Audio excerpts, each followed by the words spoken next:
Association of alliance club international Kakinada rainbow club అధ్యక్షురాలు are బాల త్రిపురసుందరి ఆధ్వర్యంలో కాకినాడ నౌకాలమ్మ మన్యం YSR bridge వద్ద పేద మహిళలకు చీరలు పులిహోర పంపిణీ చేశారు.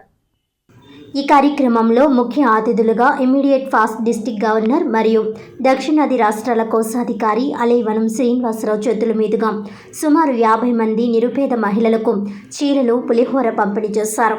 అనంతరం శ్రీనివాసరావు మాట్లాడుతూ ప్రతి ఒక్కరూ మనకు ఉన్నంతలో తోటి వారికి సహాయం చేయాలని, అమ్మాజీ లాంటి వారిని స్ఫూర్తిగా తీసుకోవాలని, మరికొంతమంది ఇలాంటి సేవా కార్యక్రమాల్లో పాల్గొని పేదలను ఆదుకోవాల్సిన బాధ్యత మనందరిపైన ఉందన్నారు.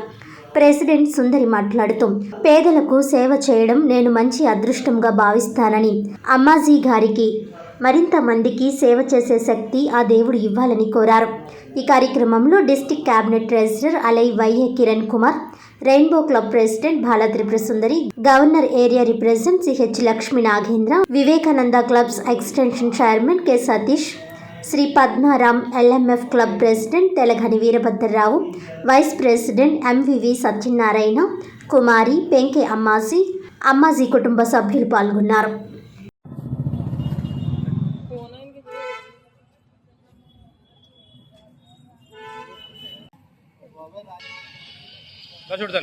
చూడరా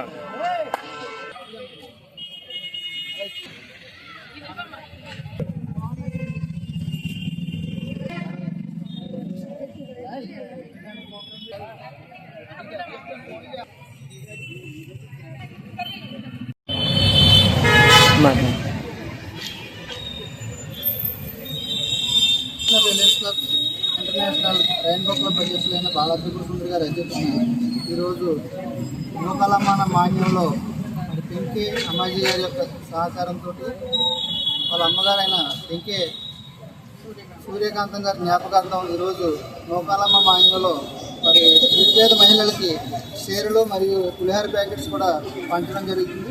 మరి ఇలాంటి నిరుపేదల్ని ఆదుకోవాల్సిన బాధ్యత సమాజంలో ప్రతి ఒక్కరి మీద ఉంది కాబట్టి ఇలాంటి కార్యక్రమాలు చేసే ఎవరినైనా కూడా మనం ప్రోత్సహించాలి. మరి అమ్మాజీ గారి మరి చదివి కృతజ్ఞతలు తెలియజేస్తున్నాం. మరి ఇలాంటి మంచి కార్యక్రమాలు, సేవా కార్యక్రమాలు చేసినందుకు అభినందిస్తున్నాం. ఇంకా మంచి మంచి కార్యక్రమాలు చేయాలని మరి కోరుతున్నాం.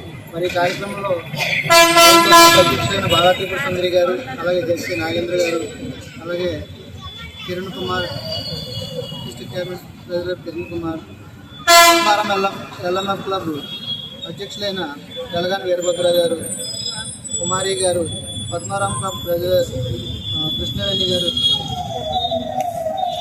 ఏరియా రిప్రజెంటేటివ్ సతీష్ గారు, గవర్నర్ ఏరియా రిప్రజెంటేటివ్ సతీష్ గారు, ఇంకా చాలామంది ఈ కార్యక్రమంలో పాల్గొని మరి పేద మహిళలకు చీరలు పంపిణీ చేయడం జరిగింది. అలాగే వాటితో పాటు పులిహోర ప్యాకెట్స్, అలాగే మగవాళ్ళు కూడా లుంగీస్ కూడా ఇవ్వడం జరిగింది. కాబట్టి ఇలాంటి కార్యక్రమాలు చేయాలని మరొకసారి కోరుతున్నాం. ఇంటర్నేషనల్ 106 ఆధ్వర్యంలో పెంకే అమ్మాజీ గారి ఆధ్వర్యంలో, ఇక్కడ రెయిన్బో క్లబ్ ఆధ్వర్యంలో పెంకే అమ్మాజీ గారి సహకారంతో రెయిన్బో క్లబ్ నౌకాలమ్మ మాన్యంలో ఏ ఆదరణ లేని మహిళలకు చీరలు పంచడం జరిగింది. అమ్మాజీ గారు వాళ్ళ అమ్మగారి వర్ధంతి సందర్భంగా ఇవి చీరలు పంచడం అనేది మాకు చాలా ఆనందంగా ఉంది. ఇంకా ఇలాంటి రోజుల్లో తల్లిదండ్రులు బతికుండగానే వృద్ధాశ్రమంలో చేసే రోజుల్లో అమ్మాజీ గారు ఇంకా వాళ్ళ అమ్మగారు చనిపోయినా సరే గుర్తుపెట్టుకుని ఇంత మంచి కార్యక్రమం చేసి ఇందులో మా అందరినీ భాగస్వామ్యం చేసినందుకు నిజంగా మా రెయిన్బో క్లబ్ మెంబర్స్ అందరి తరఫున జూన్ నెల 10వ తేదీ వరకు జరిగే కిషోర్ వికాసం వేసవి శిబిరాలను సద్వినియోగం చేసుకోవాలని Jaggampeta ICDS CDPO M Purnima, special deputy collector NVV Satyanarayana, Peddapuram DSP Srihariraj కోరారు. ఈ సందర్భంగా స్పెషల్ డిప్యూటీ కలెక్టర్ సత్యనారాయణ మాట్లాడుతూ కౌమార బాలికల సమస్యలు, పోషణ అవసరాలు, పిల్లల సంరక్షణ, చిన్నపిల్లల అక్రమ రవాణా, ఫోక్సో చట్టంపై అవగాహన కల్పించారు. అదేవిధంగా బాల్య వివాహాల నిషేధ చట్టం, ఆత్మరక్షణ మొదలైన అంశాలను వివరించారు. నెల రోజుల పాటు జరిగే ఈ వేసవి శిబిరం ద్వారా నేర్చుకున్న అంశాలు మీ భావి జీవితంలో ప్రతి అడుగులోనూ నెమరు వేసుకుంటూ ఆత్మస్థైర్యంతో ముందడుగు వేయాలని అన్నారు. ఈ ప్రయాణంలో ఎప్పుడు ఎలాంటి అవసరం ఏర్పడినా మీ నేస్తం 112, women help line 181, child line 1098కు కాల్ చేయాలని ఆయన తెలిపారు. అనంతరం పెద్దాపురం డీఎస్పీ శ్రీహరిరాజ్ మాట్లాడుతూ గ్రామ స్థాయిలో మహిళా పోలీసులు కీలక పాత్ర వహించి ఈ వేసవి శిబిరంలో కిషోరి బాలికలకు ట్రైన్ చేసి చదువు వైపు మొగ్గు చూపేలా చర్యలు తీసుకోవాలని అన్నారు. అదేవిధంగా Jaggampeta CI YRK Srinivasarao, SI Raghunatharao, MPDO Chandrasekhar, DCPO Venkatrao మాట్లాడుతూ గ్రామంలో శిబిరాలు ఏర్పాటు చేసినప్పుడు మీటింగ్లు ఏర్పాటు చేసి మినిట్స్ అన్ని డాక్యుమెంటేషన్ చేసి ఈ సాధన యాప్లో అప్లోడ్ చేయాలని, 12 మీటింగ్లు ఏర్పాటు చేయాలని, 4 నుండి 10వ తేదీ వరకు ఈ మధ్యలో బాలల గ్రామ సభ ఏర్పాటు చేయాలని అన్నారు. ఈ కార్యక్రమంలో మహిళా పోలీసులు, ఏఎన్ఎం, ఆశా, అంగన్వాడీ టీచర్, వివోఏలు, కిషోరి బాలికల సూపర్వైజర్లు, సిబ్బంది పాల్గొన్నారు. ఇంత క్రితం ఉన్న సమాజం వేరు, ఇప్పుడు మనలో వస్తున్న ఆలోచన విధానం వేరు. Real service given to the public. అంతా సేవ చేస్తున్నందుకు you must have a goal for your service. ప్రతి వాళ్ళు కూడా తల్లిదండ్రులు కూడా ఇక్కడ ఉన్నారు కాబట్టి మీరు ఉద్యోగరీత్యా ఏఎన్ఎం కావచ్చు, ఉద్యోగరీత్యా అంగన్వాడీ టీచర్ కావచ్చు, మహిళా పోలీస్ కావచ్చు, మీ పిల్లలు ఉన్నారు. You have now it self you have to tell them there goal. Without the goal of you can't be reach anything. మనం ఒక ఆశయం సాధన కోసం మనం పనిచేస్తున్నాము. మన జీవితంలో చిన్నగా ఉన్నారు, మేము మా పేరెంట్స్ కన్నా ఉన్న స్థాయిలో ఉండాలని పిల్లలకి మీరు విద్యాబోధన చేయాలి. ఇంకొకటి చెప్తున్నాను, అంగన్వాడీ టీచర్ 10 years క్రితం మీ దగ్గర ఒక 20 years క్రితం మీ దగ్గర అంగన్వాడీ టీచరే రియల్లీ కాదంటారేమో చెప్పండి. అంత గొప్ప వృత్తి గారికి, అదేవిధంగా మేడం గారికి, మా డిఎస్పీ గారికి, మా ఎంపీ గారికి, మా సిఏ గారికి రాలేదు. స్పీచ్ మరో కార్యక్రమం మన సిపిడిఓ గారు, సిఏ గారు పెడితే తప్పకుండా ఇంకా చాలా కార్యక్రమాలు చేద్దాం. ఒక సంఘీభావం ప్రకటించడానికి, లేకపోతే ఒక నైతిక మద్దతు ఇవ్వడానికి, మనంతా కలిసి పనిచేద్దామని ఒక మెసేజ్ ఇవ్వడానికి మాత్రం వచ్చాను. ఇక్కడ అది అందరూ కూడా గమనించి ఈ వేసవిని సద్వినియోగం చేసుకోవాలి. సిపిడిఓ గారు ఏ కార్యక్రమం చేసినా కూడా చక్కని కార్యక్రమాలు, అంత కమిట్మెంట్ అయితే నేను ఎక్కడ చూడలేదు. అలాగే మన సార్ డిప్యూటీ కలెక్టర్ గారు ఆయన ఇచ్చిన మెసేజ్ అది చాలా వాల్యుబుల్ మెసేజ్. అర్థం చేసుకున్న వాళ్ళకి అర్థం చేసుకున్నంత. సార్ కూడా అవకాశం ఉన్నప్పుడు, ఆయనకు అవకాశం ఉన్నాడు, మనకు అవకాశం ఉన్నాడు, వారిని పిలిచి వారిని ఆహ్వానించి వారి నుంచి మరింత సహాయం అవనండి, లేకపోతే గైడెన్స్ అవనండి తీసుకుంటే మరింత అభివృద్ధి చెందడానికి, ఈ కార్యక్రమాలు మరింత విజయవంతం అవ్వడానికి అవకాశం ఉంటుంది. ఇక్కడ లోకల్గా మీ సిఐ గారు కూడా వైఆర్కే శ్రీనివాస్ గారు, ఆయన క్రైమ్ విషయంలోని నేరస్తుల పట్ల సింహ స్వప్నంలాగా ఉంటారు. కానీ సామాన్య ప్రజల పట్ల, విద్యార్థుల పట్ల ఎంతో ప్రేమతో, ఆప్యాయత ఉండి అన్ని కార్యక్రమాల్లో ముందుంటారు. ఈ కార్యక్రమానికి ముఖ్యంగా ఈరోజు నేను ఇక్కడ ఉండడానికి నాకు అవకాశం కలిగినందుకు మరొకసారి మీ అందరికీ ధన్యవాదాలు తెలుపుకుంటూ సెలవు తీసుకుంటాను. 4 లేబర్ కోడ్లు రద్దు కోరుతూ మే 20వ తేదీన జరిగే దేశవ్యాప్త సార్వత్రిక సమ్మెను కాకినాడ జిల్లాలో జయప్రదం చేయాలని కోరుతూ కేంద్ర కార్మిక సంఘాల సన్నాహక సమావేశం కచేరీపేట సిఐటియు కార్యాలయంలో జరిగింది. ఈ సమావేశంలో సిఐటియు జిల్లా అధ్యక్షులు దువ్వా శేషబాబ్జీ, ఏఐటియుసి జిల్లా ప్రధాన కార్యదర్శి తోకల ప్రసాద్, ఐఎన్టీయూసీ జిల్లా అధ్యక్షులు తాళ్ళూరి రాజు, ఐఎఫ్టియు రాష్ట్ర ఉపాధ్యక్షులు జె వెంకటేశ్వర్లు పాల్గొని మాట్లాడుతూ కేంద్రంలోని నరేంద్ర మోడీ ప్రభుత్వం కరోనా సమయంలో చర్చ లేకుండా తీసుకువచ్చిన కార్మిక వ్యతిరేక 4 లేబర్ కోడ్లను అమలుకై చేస్తున్న తీవ్ర ప్రయత్నాలను అడ్డుకునేందుకు భారతదేశంలోని యావత్ కార్మిక వర్గం మే 20వ తేదీన సమ్మె చేయడం ద్వారా అడ్డుకోవాలని పిలుపునిచ్చారు. 13 కేంద్ర కార్మిక సంఘాల ఆధ్వర్యంలో జరిగే ఈ సార్వత్రిక సమ్మె ఏ రంగంలో పనిచేసే కార్మికులకైనా కనీస వేతనం, ధరలకు అనుగుణంగా 26,000 చెల్లించాలని డిమాండ్ చేస్తుందని తెలిపారు. కార్మిక చట్టాలు బలంగా ఉన్నప్పుడు కూడా కార్మికులకు అరకొరగా మాత్రమే అమలు జరిగేవని, ఇప్పుడు 44 కార్మిక చట్టాలను రద్దు చేసిన తర్వాత భారతీయ కార్మికులు బానిసల కంటే దారుణమైన పరిస్థితుల్లోకి నెట్టబడతారని హెచ్చరించారు. Hire and fire, fixed term employment, apprentice విధానాల ద్వారా కార్మికుల శ్రమను కార్పొరేట్ యాజమాన్యాలకు దోచిపెట్టేందుకు మోడీ ప్రభుత్వం 4 లేబర్ కోడ్లు తీసుకువచ్చిందని గుర్తు చేశారు. చట్టాన్ని ఉల్లంఘించే యాజమాన్యాలపై విధించే శిక్షలను తొలగించి రాజ్యాంగబద్ధంగా పోరాడే కార్మికులపై క్రిమినల్ చర్యలు తీసుకునేలా చట్టాలను మార్పులు చేయడాన్ని కార్పొరేట్ పెట్టుబడిదారుల లాభాల కోసమేనని విమర్శించారు. పెట్టుబడిదారీ ఆర్థిక సంక్షోభాన్ని సామాన్య ప్రజలపై, కార్మికులపై బలవంతంగా రుద్దేందుకు మోడీ ప్రభుత్వం చేస్తున్న ప్రయత్నాలను మే 20 సమ్మెలో కార్మికుల సంఘాలతో నిమిత్తం లేకుండా భారీగా పాల్గొనడం ద్వారా తిప్పికొట్టాలని పిలుపునిచ్చారు. ఈ కార్యక్రమంలో సిఐటియు జిల్లా ప్రధాన కార్యదర్శి చెక్కల్ రాజ్ కుమార్, ఐఎఫ్టియు నాయకులు వివి రమణ, సాయి తదితరులు పాల్గొన్నారు. ఈరోజు కాకినాడ జిల్లా కేంద్ర కార్మిక సంఘాల నాయకుల సమావేశం జరిగింది. సమావేశంలో ఐఎఫ్టియు, ఐఎన్టీయూసీ, సిఐటియు, ఏఐసిసిటియు, అలాగే ఏఐటిసి నాయకులు కూడా ఇప్పుడు దాకా హాజరయ్యారు. పని మీద ఇప్పుడే బయటికి వెళ్ళారు. 20వ తేదీని దేశవ్యాప్తంగా అఖిల భారత సమ్మె జరగబోతున్నది. దానికి సన్నాహంగా ఈ సమావేశం జరిగింది. 3, 4, 5 తేదీలలో అన్ని పరిశ్రమలకి, సంస్థలకి సమ్మె నోటీస్ ఇస్తాం. దాంతోపాటుగా అన్ని ఏర్పాట్లు కూడా చేస్తున్నాం. ఒక జిల్లా స్థాయి సదస్సు జరుపుతాము. 7 లేదా 8 తేదీల్లో జరుపుతాం.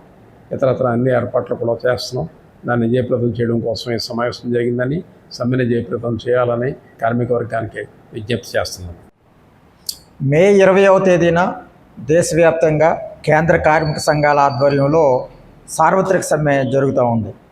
ముఖ్యంగా నూతన ఆర్థిక పారిశ్రామిక విధానాలు ప్రవేశపెట్టిన తర్వాత గత కాంగ్రెస్ ప్రభుత్వం నుంచి నేటి ఎన్డీఏ బీజేపీ ప్రభుత్వం వరకు కూడా ఈ విధానాలు తూచా తప్పకుండా అమలు చేస్తూ ఉన్నారు. ఈ విధానాల ఫలితంగా దేశంలో నిరుద్యోగం పెరిగింది, అసమానతలు పెరిగింది, సంపద కొద్దిమంది దగ్గరే పోగుపడతా ఉంది. ప్రభుత్వ రంగాన్ని సర్వనాశనం చేస్తూ ఉన్నారు. ప్రభుత్వ రంగాన్ని ప్రైవేట్ పరం చేస్తూ ఉన్నారు. పెద్ద పెట్టుబడిదారులకి, కొత్త పెట్టుబడిదారులకి లాభాలు చేకూర్చే విధంగా ప్రభుత్వాలు నిర్ణయం తీసుకుంటూ ఉన్నాయి. ప్రజల మీద నిరుద్యోగ భారం, అన్ని ధరల భారం, అన్ని రకాల భారాలు పెంచుతూ ఉన్నారు. ఈ విధానాలను మేము తీవ్రంగా వ్యతిరేకిస్తున్నాం. ఉద్యోగ భద్రత లేకుండా పోయింది, కార్మిక హక్కులకు రక్షణ లేకుండా పోయింది. ఇట్లాంటి విధానాల వల్ల మేము తీవ్రంగా ఈ ప్రభుత్వాలకి హెచ్చరిస్తున్నప్పటికి కూడా బుద్ధిరాని కారణంగా ఇట్లాంటి సార్వత్రిక సమ్మెలు ఇప్పటికి దాదాపు 20 వరకు చేయాల్సి వస్తుంది. ఇది 20వ సమ్మెగా మేము భావిస్తూ ఉన్నాం. ముఖ్యంగా కేంద్ర ప్రభుత్వం 29 లేబర్ చట్టాలను రద్దు చేసి 4 లేబర్ కోడ్లు తీసుకొచ్చింది. ఈ కోడ్లు అమల్లోకి వస్తే మొత్తం కార్మికులు కట్టు బానిసలుగా మారే ప్రమాదం ఉంది. వెట్టి చాకరీ చేసే పరిస్థితి ఉంది. కనీస వేతనాలు అడిగే హక్కు కోల్పోతారు, సంఘం పెట్టుకునే హక్కు కోల్పోతారు, సమ్మె చేసే హక్కు కోల్పోతారు. అంతేకాకుండా ఈ లేబర్ కోడ్ల ద్వారా యజమానుల్ని అన్ని రకాలుగా రక్షిస్తూ ఉన్నారు. ఏంటంటే ముఖ్యంగా వాళ్ళకి ఇంతకుముందు శిక్షలు ఉండేవి, పెనాల్టీలు ఉండేవి. శిక్షలు రద్దు చేసి పెనాల్టీలు వేస్తూ ఉన్నారు. ఇది పెట్టుబడిదారులను కాపాడడానికి తప్ప మరేది కాదు. ఖచ్చితంగా ప్రతి కార్మికుడికి 26,000 రూపాయల జీతం ఇవ్వాలి. కాంట్రాక్ట్ అవుట్సోర్సింగ్ కార్మికులను రెగ్యులరైజ్ చేయాలి. స్కీమ్ వర్కర్లందరినీ కూడా ప్రభుత్వ ఉద్యోగులుగా గుర్తించాలి. 4 లేబర్ కోడ్లు రద్దు చేయాలని చెప్పేసి ఈ ప్రధానమైన డిమాండ్ల మీద సమ్మె జరుగుతూ ఉంది. అంతేకాకుండా మోడీ ప్రభుత్వం అనుసరిస్తున్న ఫ్యాసిస్ట్ వ్యతిరేక విధానాలు, విద్వేష విధానాలు, మత విద్వేష విధానాలు విరమించుకోవాలని చెప్పేసి మేము ఈ సమ్మె ద్వారా ఎన్డీఏ ప్రభుత్వాన్ని హెచ్చరించదలుచుకున్నాం. ఈ నెల 20వ తారీఖున కేంద్ర కార్మిక సంఘాల ఆధ్వర్యంలో చారిత్రక సమ్మె జరుగుతుంది. ఈ సమ్మెకు అందరూ కూడా, అన్ని కార్మిక సంఘాలు కూడా మరి ఏకదాటిపై మరి ఒక ఉద్యమల ఇది ఆ రోజు మొత్తం దేశవ్యాప్తంగా కూడా జరుగుతున్న దాంట్లో భాగంగా కాకినాడ జిల్లా నుంచి కూడా మేమంతా కూడా కార్మిక సంఘాలుగా మరి పూర్తి స్థాయిలో మా యొక్క సమ్మెకి మద్దతు ఇస్తాం. ఆ మద్దతు ప్రకారంగా దానికి తగ్గట్టుగానే ధీటుగా కార్మికులు, కార్మిక సంఘాలు, అలాగే దళిత సంఘాలు అన్నీ కూడా ఈవేళ మోడీ ప్రభుత్వానికి వ్యతిరేకంగా, అలాగే కార్మిక చట్టాలు ఏదైతే ఉన్నాయో అవన్నీ కూడా వెనక్కి తీసుకోవాలి. కార్మిక చట్టాలు ఈవేళ మరి 4 చట్టాలు రద్దు అని, అలాగే మరి 10 గంటలు 8 గంటలు అది కొనసాగాలి. అలాగే ఉద్యోగ భద్రత ఉండాలి. అలాగే మరి స్కీమ్ వర్కర్లు కానీ, అలాగే ఎవరైతే అవుట్ సోర్సింగ్ వర్కర్స్ పనిచేస్తారో వాళ్ళందరూ కూడా పర్మనెంట్ చేయాలి. దీని మీద ప్రధాన డిమాండ్గా మేము దీన్ని ఉద్యమిస్తున్నాం. అలాగే ప్రభుత్వానికి వ్యతిరేకంగా కార్మికులందరూ కూడా తోడ్పడి మనంతా కూడా ఒక కొమ్ముగుడిగా మరి యుద్ధానికి వెళ్ళాలని చెప్పేసి ఆ రోజు సమ్మె పూర్తిగా పూర్తిగా జరగాలని చెప్పేసి కోరుకుంటూ మేము ఐఎన్టీసీ కార్మిక సంఘాలుగా అలాగే కేంద్ర కార్మిక సంఘాలుగా మేము ఈరోజు మరి ఈ సమావేశమై ఈ రౌండ్ టేబుల్కి మేము అందరం కూడా సంయుక్తమని చెప్పేసి తెలియపరుచుకుంటూ మరొకసారి మోడీ ప్రభుత్వానికి ధీటుగా మేమంతా కూడా కార్మికులు వ్యతిరేకిస్తాం, ఖండిస్తాం. మోడీ ప్రభుత్వాన్ని అడ్డా తొలగేలాగా మోడీ ప్రభుత్వం నెక్స్ట్ కూడా వచ్చేలాగా అనగదొక్కేలాగా కార్మిక మరి చట్టాలు ఏవైతే ఉన్నాయో అవన్నీ కూడా బ్రతికించుకునేలాగా నిలబెట్టుకునేలాగా పోరాటం అని చెప్పేసి ఈ యొక్క సాయంత్ర సమ్మెకి అందరూ కూడా సమయత్నం కావాలని చెప్పి కోరుకుంటూ సెలవు. ఈ నెల 20వ తేదీన దేశవ్యాప్తంగా జరుగుతున్నటువంటి సమ్మెను విజయవంతం చేయాలని కేంద్ర కార్మిక సంఘాలుగా ఈరోజు కాకినాడ జిల్లా కేంద్ర కార్మిక సంఘాలు అలాగే వివిధ కార్మిక సంఘాల ఆధ్వర్యంలో రౌండ్ టేబుల్ సమావేశం జరిగింది. ముఖ్యంగా ఈ జనరల్ సమ్మెను విజయవంతం చేయడానికి అన్ని కార్మిక సంఘాలు, ట్రేడ్ యూనియన్స్ అనుబంధ కార్మిక సంఘాలు, వివిధ గ్రామీణ ప్రాంతాల్లో ఉన్న సంఘాలను కూడా కలుపుకొని ఈ సమ్మెను విజయవంతం చేయడంలో భాగంగా ఈరోజు సమావేశం కొన్ని నిర్ణయాలు తీసుకోవడం జరిగింది. అందులో భాగంగానే 3 నుంచి 5 వరకు కూడా మేము వివిధ సంఘాలకి వివిధ యజమాని సంఘాలకు కూడా మేము నోటీసులు ఇవ్వడం జరుగుతూ ఉంది. అదేవిధంగా అన్ని సంఘాలను కూడా కలుపుకుని వీధి మీటింగులు అలాగే ప్రచారం కూడా విస్తృతంగా చేయాలని నిర్ణయించడం జరిగింది. ముఖ్యంగా కేంద్రంలో మోడీ నాయకత్వంలో జరుగుతున్న బీజేపీ ప్రభుత్వం ఏదైతే ఉందో లేబర్ చట్టాలను రద్దు చేసి లేబర్ కోడ్లను తీసుకొచ్చింది. ఇది కానీ అమలు అవుతున్నట్లయితే భారతదేశంలో కార్మిక వర్గానికి పూర్తి స్థాయిలో హక్కులు కోల్పోయే ప్రమాదం ఉంది. అలా గ్రామీణ ప్రాంతాల్లో కార్మికులు హక్కులు కోల్పోతూ ఉంటారు. భారత భూభాగాన్ని ఆదాని అంబానీ లాంటి వాళ్ళు కట్టబెట్టే ప్రమాదం జరుగుతూ ఉంది. చాలా దుర్మార్గమైన చర్య. ఏకపక్షంగా పాశిష్ట పాలన కొనసాగుతున్న మోడీ విధానాలకి వ్యతిరేకంగా గ్రామీణ ప్రాంతంలో ఉన్న పేదలు, రైతులు, కౌలు రైతులు, వ్యవసాయ కూలీలు, మహిళలు ఎవరిని వదలలేదు మోడీ ప్రభుత్వం. ఆ ప్రభుత్వ విధానాలకు వ్యతిరేకంగా రేపు 20వ తేదీన జరిగే సమ్మెలో అన్ని వర్గాలు పాల్గొని ప్రభుత్వానికి తగిన గుణపాఠం చెప్తారని ఈ సభాముఖంగా కార్మిక సంఘాలుగా మేము విజ్ఞప్తి చేస్తూ ఉన్నాం.